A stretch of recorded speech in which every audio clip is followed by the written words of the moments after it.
नमस्कार, मैं मोहम्मद आसिफ और आप देख रहे हैं SPN9 न्यूज। SPN9 न्यूज में बात करेंगे सीएम योगी आदित्यनाथ की, अखिलेश यादव की।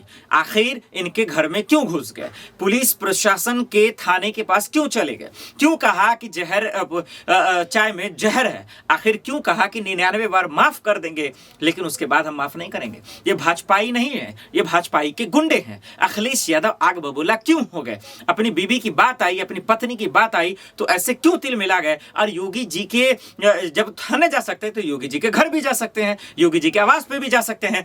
दरअसल आप सोच रहे होंगे ना कि दर्शक कि पूरा मामला क्या, क्यों भाई इतना जो है गुस्सा हो रहे हो। मैं गुस्सा नहीं हो रहा, इसी तरीके का अखिलेश यादव जी गुस्सा हो रहा है। कैसे, देखिए।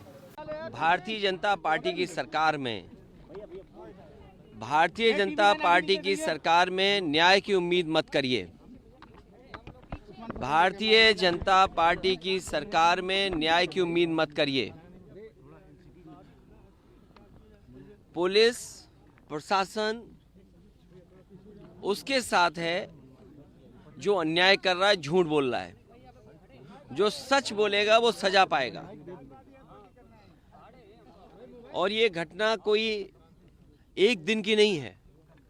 भारतीय जनता पार्टी जानबूझ करके गलत भाषा इस्तेमाल कराती है, गलत भाषा लिखवाती है सोशल मीडिया पर, जिससे दूसरे लोग भी उन्हें जवाब दें। भारतीय जनता पार्टी को अपने लोगों को भाषा सही इस्तेमाल करें और उनका दूसरों के प्रति अगर गलत भाषा का इस्तेमाल होगा तो दूसरे ने भी गलत भाषा का इस्तेमाल हुआ है और किया है। पुलिस प्रशासन से लेकर के सब भारतीय जनता पार्टी के कार्यकर्ता बन के काम कर रहे हैं। उन्हें नियम कानून न्याय से दूर दूर का कोई रिश्ता नहीं है। मैं जब वहां पहुंचा हूं पुलिस मुख्यालय पर, कोई नहीं दिखाई दिया मुझे। पुलिस मुख्यालय खाली पड़ा हुआ था। अगर पुलिस मुख्यालय पर कोई सुनने वाला नहीं है तो उम्मीद करो उत्तर प्रदेश में किसकी सुनवाई हो रही होगी। पुलिस मुख्यालय पर कोई नहीं दिखाई दिया।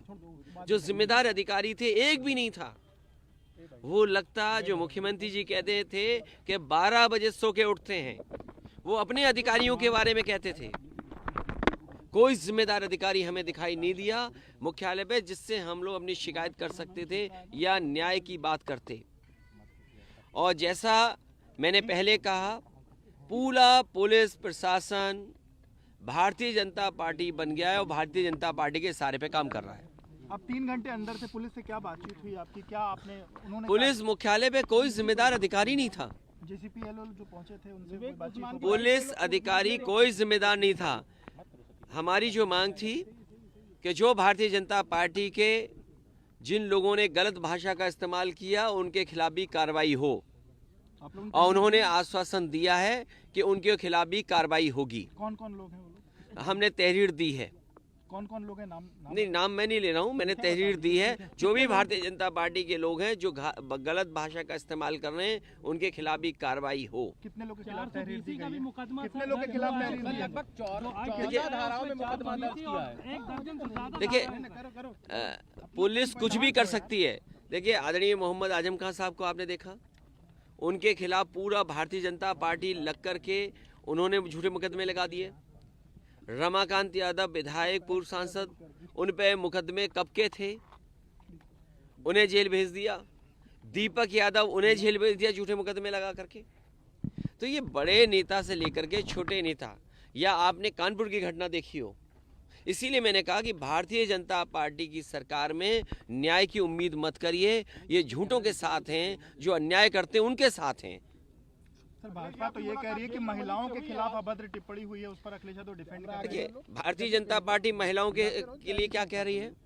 क्या भारतीय जनता पार्टी उनके घर परिवार नहीं है तो वो इसी घर परिवार के बारे में बोलेंगे? क्या वो हमारे परिवार के बारे में बोलेंगे, हमारी बेटी के बारे में बोलेगी?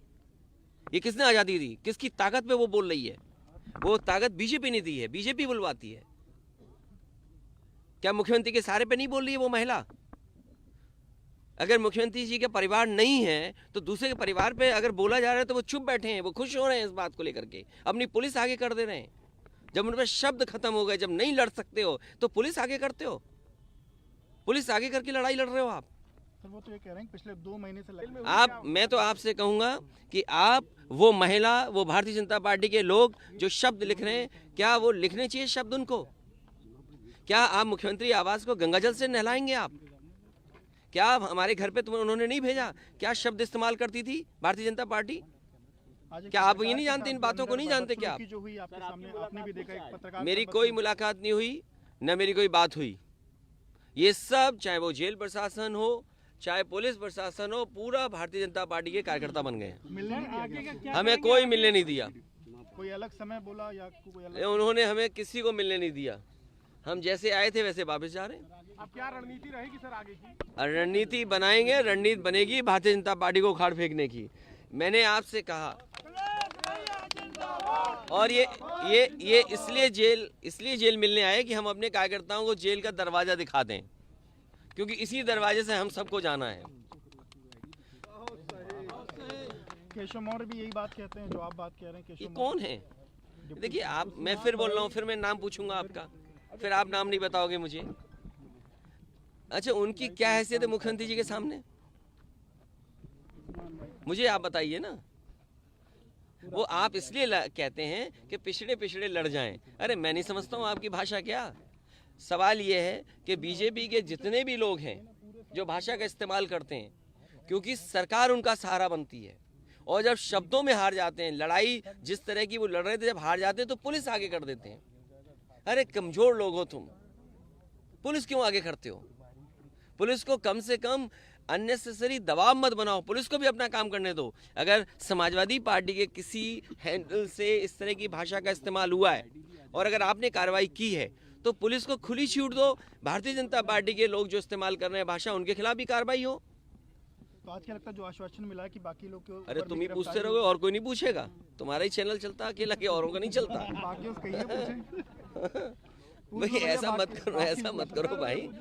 पूछ लो भैया। जानते तुम्हारे चैनल के लोग क्या भाषा इस्तेमाल करते, तुम भी जानते हो। सर वो तो आप भी जानते हैं। मैं बिल्कुल जानता हूँ, और इसीलिए पुलिस का सहारा लेता है वो भी। देखिए बीजेपी के लोग जब कमजोर पड़ जाते हैं, जब उन्हें लगता है कि वो नहीं मुकाबला कर पाएंगे, नहीं सामना कर पाएंगे, तब ये पुलिस को आगे करते हैं। और पुलिस पे भी इतना अननेसेसरी दबाव है कि वो सही निर्णय और न्याय न दिला सके। सर आंदोलन होगा क्या आगे? आंदोलन होगा। आज तो देखा नहीं आपने कितने घबराए हुए थे लोग। अभी कोई आंदोलन नहीं था, हम तो केवल मुख्यालय देखने गए कि जो मुख्यालय समाजवादी सरकार ने बनाया, जिसमें पुलिस को इतनी अच्छी व्यवस्था दी बैठने के लिए, जिससे जनता को न्याय मिले, कहाँ जनता को न्याय मिल रहा है? आप बताइए। बलवंत सिंह है, बलवंत सिंह की पुलिस ने मार मार के जान ले ली। ये बीजेपी के लोग यही तो कहते थे कि समाजवादी सरकार में अगर कोई मरता है, यादव मरेगा, मुसलमान मरेगा, तो उसे मुआवजा ज़्यादा देंगे। ये सरकार क्यों पीछे हट रही है? क्यों 1 करोड़ रुपए नहीं दे रही? बलवंत सिंह को परिवार को क्यों 1 करोड़ रुपए नहीं दे रही ये सरकार?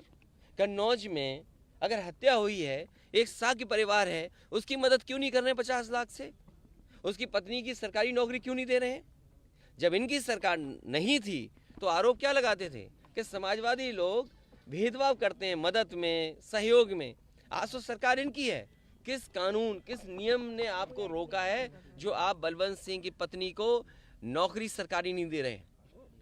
किस कानून ने आपको रोका है? किस अधिकार से आप नहीं दे पा रहे हैं? अगर आप औरों को नौकरी दे सकते हो सरकारी, तो उसकी परिवार के सदस्य को क्यों नहीं नौकरी दे रहे हैं? आपने देखा वीडियो में दर्शकों, आपने देखा, समझा, बुझा और समझ गए होंगे कि दरअसल खेल चल क्या रहा है। खेल ये चल रहा है, समाजवादी पार्टी के नेताओं को गिरफ्तार किया जा रहा है, उनके आईटी सेल को गिरफ्तार किया जा रहा है, अधिकारी को, और उसके माफ कीजिए हेड को, और उसके बाद जो है सफाई कार्यकर्ता प्रदर्शन करते हैं उसको भी गिरफ्तार किया जाता है, घसीटा जाता है। पत्रकार जब अधिकारी से सवाल पूछते हैं योगी पुलिस से, उनको कैमरा बंद करवाया जाता है, उन्हें मारा जाता है। और अखिलेश यादव जब जेल जब जाते हैं थाने में पूछने के लिए, तो उनको उनके साथ क्या बर्ताव होता है वो आपने देखा। यही वजह है। उसके बाद एक सांसद, जो महिला सांसद हैं डिंपल यादव, जो मैनपुरी से जीते हैं, उन पर अभद्र टिप्पणी की जाती है, बीजेपी के नेता करती है, उन पर कोई हम उन पर कोई चर्चा नहीं होती है, उन पर कोई बात नहीं होता है, उनको मजाक में उड़ा दिया जाता है। और तब जाकर चाचा शिवपाल जी कहते हैं शर्म कर लो, थोड़ा सा तो शर्म कर लो, 99 बार माफ कर देंगे लेकिन उसके बाद एक भी माफ नहीं करेंगे। और इसी तरीके से आग बबूला हो जाते हैं अखिलेश यादव और चाचा शिवपाल। और अखिलेश यादव ने क्या कुछ कहा दर्शकों आपने सुना, निकाय चुनाव में देरी, ऊपर से आरक्षण पर फसाद, कोर्ट का ऑर्डर आ रहा है, इसके बावजूद निकाय चुनाव नहीं हो रहे। आखिर योगी जी कर क्या रहे हैं? और यही वजह है दर्शकों की इतने आग बबूले होते हुए नजर आ रहे थे योगी आदित्यनाथ पर चाचा शिवपाल और अखिलेश। आप दर्शकों को क्या लगता है कि यूपी में जो नई सियासत शुरू हुई है, नई ड्रामा शुरू हुआ है, इसका जिम्मेदार कौन है? हमें कमेंट कर जरूर बताएं। लेकिन अभी के लिए इतना ही, हमें दीजिए इजाजत और आप देखते रहे SPN9 न्यूज़। नमस्कार।